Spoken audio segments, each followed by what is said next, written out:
Bonjour à tous et bienvenue sur Mini PDLV. Aujourd'hui, on accueille pour la première fois ici une Subaru Impreza GT Turbo de 99. C'est une miniature signée DNA et elle est très belle. C'est parti pour la revue.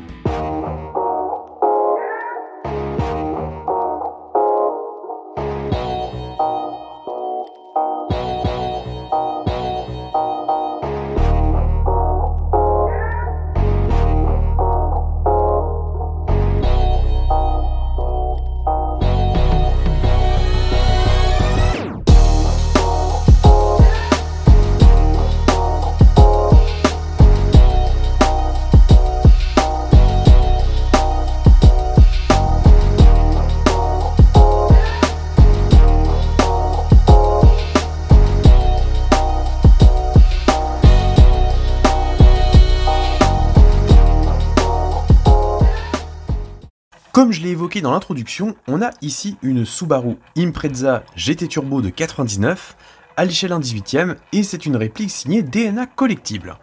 Avant toute chose, moi, il y a un truc qui me bluffe avec cette miniature-là, c'est le rendu de la couleur. Le bleu est absolument magnifique, il a un brillant fabuleux et le rendu de cette miniature-là est vraiment top, donc je regrette vraiment pas de l'avoir dans ma collection. On va poursuivre directement sur le fait que c'est une Subaru Impreza de première génération. Subaru, c'est une marque, je vais pas vous mentir, où j'y connais pas grand-chose, donc je vais pas vous dire de bêtises non plus. Tout ce que je peux vous dire, c'est que c'est la dernière évolution qui remonte à 98, si je dis pas de bêtises, et qui dispose donc d'un moteur Boxer, 4 cylindres, donc ça fait 2 cylindres à plat, 4 cylindres à plat, oui c'est mieux comme ça, qui délivre au total 217 chevaux. Alors de nos jours, 217 chevaux, c'est pas énorme non plus, mais à l'époque, on avait quand même une voiture assez légère, ça permettait notamment de faire le 0 à 100 en 5 secondes 6 seulement. Donc c'est vraiment très peu, et ça témoigne un petit peu des performances de ce modèle-là, qui dispose de la transmission intégrale, et c'est bien normal pour faire du rallye. La miniature DNA, on va en parler un petit peu plus en détail en l'auscultant un peu. Déjà, l'avant est très bien reproduit, on a des optiques qui sont simples mais efficaces, on a des longues portées, des anti-brouillards, des clignotants. La calandre, ce coup-ci, elle est pleine. Alors, c'est pas le dernier modèle DNA, mais depuis, ils se sont encore améliorés un petit peu pour avoir des calandres encore plus fines. D'ailleurs, je crois que je vous dis une bêtise. Ouais, je suis en train de vous dire une grosse connerie. En fait, la calandre est vide, mais derrière, on perçoit le radiateur. Donc en fait, niveau finition, quand on s'approche, bah, c'est vraiment bluffant. On a également les machins qui sont là pour arroser les phares et les nettoyer, donc ça c'est quand même pratique. On a une calandre qui est donc assez fine, on découvre sur le capot une grande aération, alors là c'est pas du factice, hein, c'est vraiment pour refroidir le gros moteur. Là on a des petites pièces qui sont malheureusement rapportées et qui sont pas ultra réalistes, on a déjà vu un petit peu mieux. Le profil il est parfait, les jantes sont bien dimensionnées, donc je rappelle que c'est une miniature en résine, donc il n'y a pas d'ouvrant. Les jantes sont sympas, autant à l'avant qu'à l'arrière. Les roues peuvent toujours tourner chez DNA, ah bah là en l'occurrence c'est les pneus, mais en forçant un petit peu sans aller trop fort, ça permet de décoller les derniers petits points de colle. Et après la miniature peut rouler. Voilà, c'est encore plus sympa, c'est un petit détail à connaître.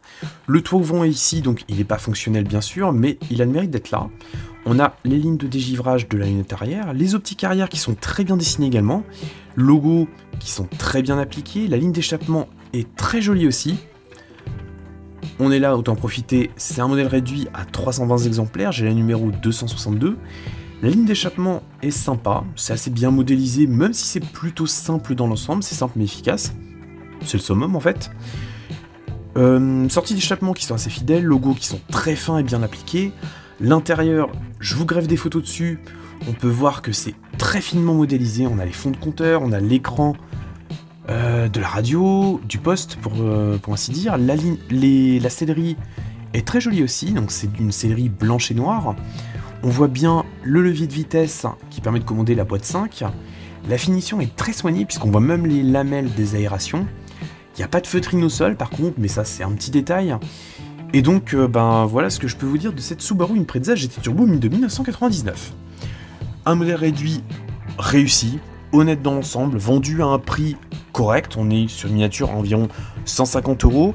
Elle est plus disponible malheureusement sur le site de DNA, j'ai un petit peu trop attendu avant de vous la présenter, mais vous pouvez encore la trouver sur pas mal de boutiques en ligne, mais également sur le marché de l'occasion. La référence, c'est DNA 00039. Je peux vraiment que vous recommander ce modèle-là, hein, je me répète, mais elle est vraiment sublime, surtout dans cette couleur de ouf. Et sur ce, moi je vous dis à très bientôt, soyez prudents sur la route, surtout en ville, hein, on conduit pas comme des pirates.